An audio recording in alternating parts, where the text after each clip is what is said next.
Taranath మురాలా YouTube ఛానల్కి మరోసారి స్వాగతం.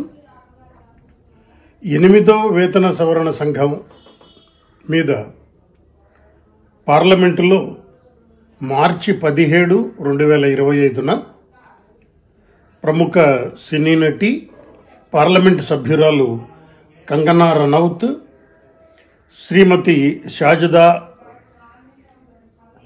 అహ్మర్ అడిగిన ప్రశ్నకి సమాధానంగా ఆర్థిక శాఖ ఒక రొటీన్ రిప్లై ఇచ్చింది. ఇదేమీ పెద్ద కొత్త సమాచారం కాకపోయినా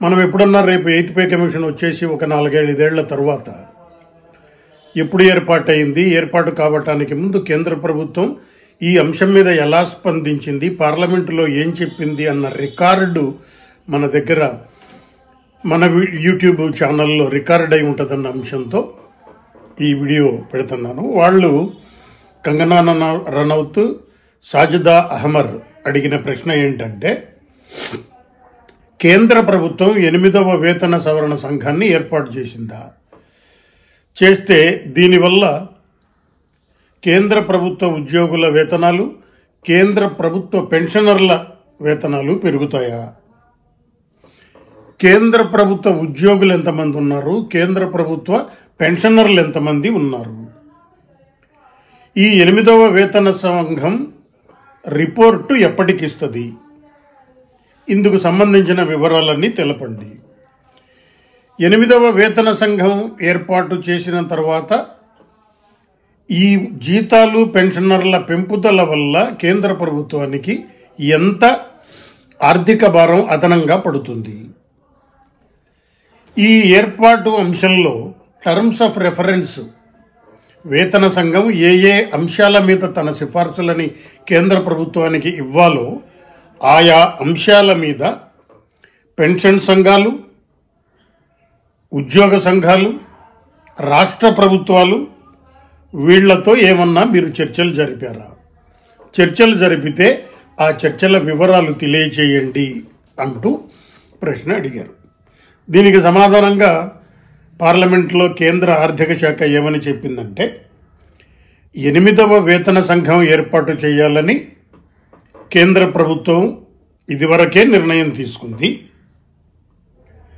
ఇందులో ఏ అంశాలు కేంద్ర ప్రభుత్వం టర్మ్స్ ఆఫ్ రెఫరెన్స్లో యాడ్ చేయాలి అంటే ఏ అంశాలు 8వ వేతన సంఘం పరిశీలనకు మనం నివేదించాలో, ఏ అంశాలు 8వ వేతన సంఘం పరిశీలించి తన నివేదికను, రికమెండేషన్లని కేంద్ర ప్రభుత్వానికి ఇవ్వాలో ఆయా అంశాలు సంబంధిత కేంద్ర ప్రభుత్వ ఉద్యోగ సంఘాలతోనూ, పెన్షన్ సంఘాలతోనూ, రాష్ట్ర ప్రభుత్వాలతోనూ వీళ్లతో చర్చలు కొనసాగుతున్నాయి.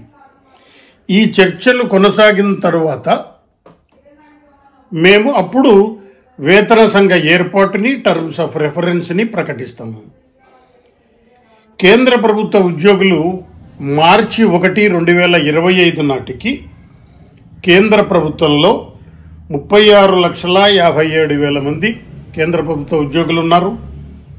పెన్షనర్లు 33,91,000 మంది ఉన్నారు. ఈ ఫిగర్లలో రక్షణ శాఖ పెన్షనర్లు వాళ్ళని ఇంక్లూడ్ చేయలేదు. ఇవి కాక అదనంగా వీళ్ళున్నారు అని చెప్తూ, ఆర్థిక భారం అనేది 8వ వేతన సంఘం సిఫార్సుల వల్ల ఆర్థిక భారం ఎంత వస్తుంది మీకు అనేది వేతన సంఘం చేసిన సిఫార్సులు, వాటిని కేంద్ర ప్రభుత్వం ఆమోదించిన దాన్ని బట్టి ఉంటుంది. ఏర్పాటు కాకుండానే ఆర్థిక భారం ఎంత అని చెప్పటం సాధ్యం కాదు.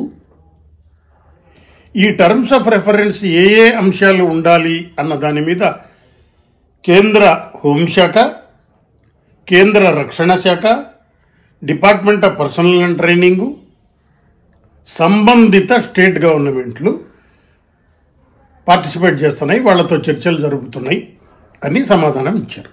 ఇక్కడ మనకి 2 అంశాలు 3 అంశాల మీద డౌట్లు రావచ్చు. ఏంటి అనంటే, రాష్ట్ర ప్రభుత్వాలకి ఏం సంబంధం సార్ అని అనవచ్చు. ఇప్పటికీ కేంద్రం ఏవైతే తన ఉద్యోగులకు సిఫారసు చేస్తుందో,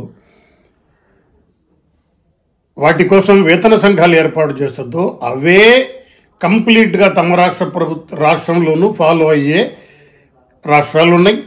అలా కాకుండా మనకు తెలుగు రాష్ట్రాలలో ప్రతి 5 సంవత్సరాలకి వేతన సవరణ జరిగే ప్రక్రియ రాష్ట్ర ప్రభుత్వ ఉద్యోగులకు ఉంది.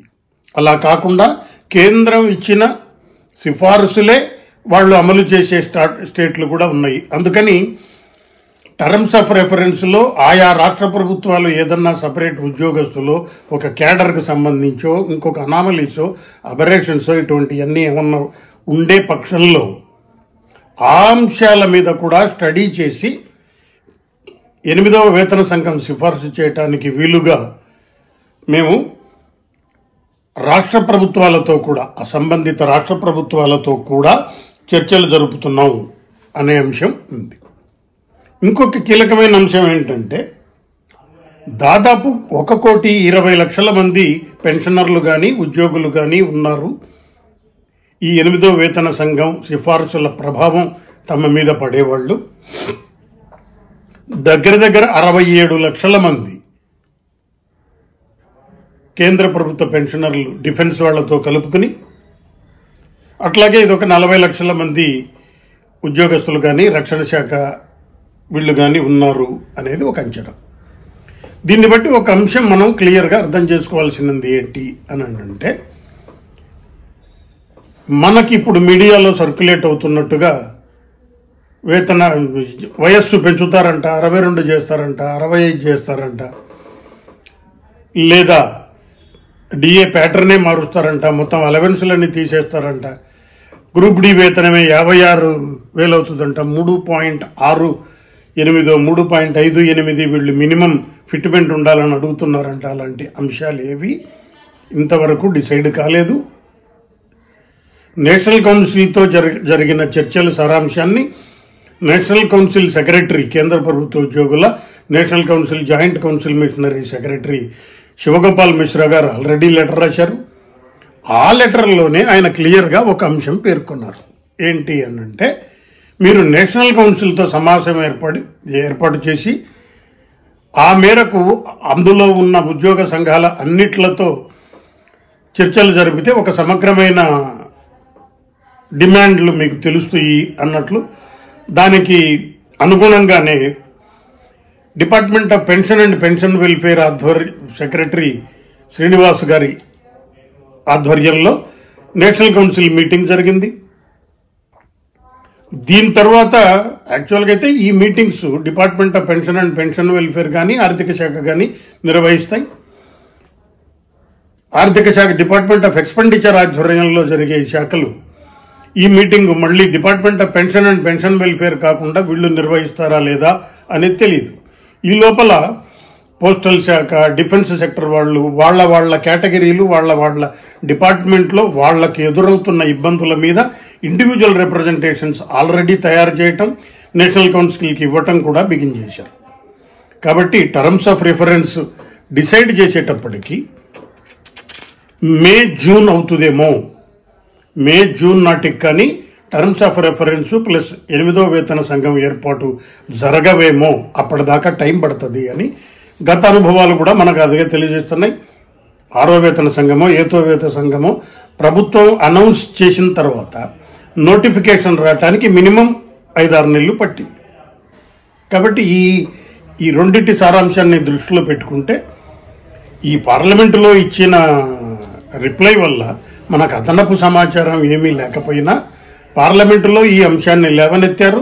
దాని మీద ప్రభుత్వం ఇలా స్పందించింది అన్న విషయం తెలియటం ఒకటి. రేపొద్దున మన రికార్డుకి 8వ వేతన సంఘం గురించిన సమగ్రమైన రిపోర్ట్ లాగా మన ఛానల్లో ఉంటుందన్న ఉద్దేశంతో ఈ వీడియో చేయటం జరిగింది. ధన్యవాదాలు.